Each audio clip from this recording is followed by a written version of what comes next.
Hello friends, शिक्षा दुनिया YouTube channel को आपण मानक बहुत बहुत स्वागत।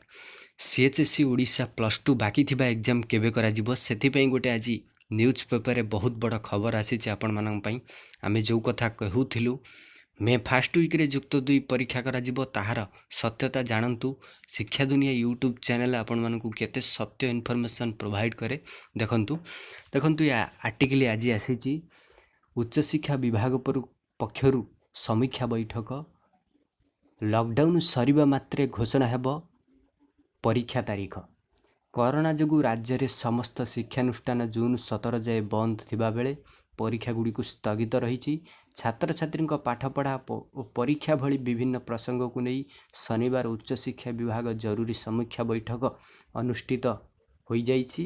लॉकडाउन सरिबा मात्रे विभाग अधीन थिबा समस्त विद्यालय और विश्वविद्यालय परीक्षा तारीख घोषणा करा जिवो बोली विभाग पक्षरु सूचना आसी। अर्थात काउंसिल एटा डिसाइड करि देछि लॉकडाउन सरिबा मात्रे ही परीक्षार तारीख घोषणा करा जिवो, किंतु जून 17 परे परीक्षा करा जिवो एपर्यंत कोनोसी काउंसिल ए विषय रे डिटेल कहिनी।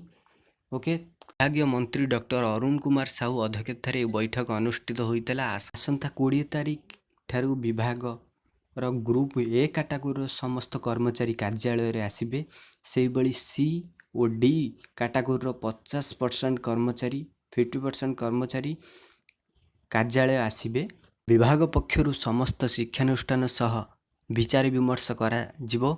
लॉकडाउन सरिबा मात्रे अर्थात मे 3 बेलकु विभाग अधीन थिबा शिक्षानुष्ठान गुडिक परीक्षा तारीख घोषणा करे जिवो।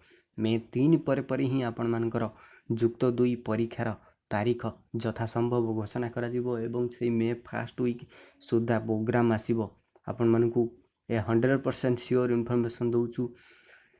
मे फास्ट वीक रे आपण मानकर प्रोग्राम ही श्योर आसीबो, रिलीज करिवो CHSE ओडिशा। एथिरे कोनोसी संदेह नाही। तेनु लॉकडाउन सरिवा मात्र ही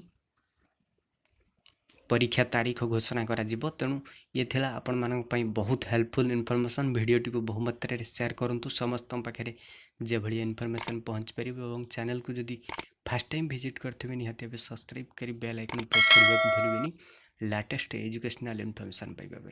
आज पई एथि की पुणी देखा बा काई वीडियो रे नु अपडेट सहित बंदे उत्कल जननी।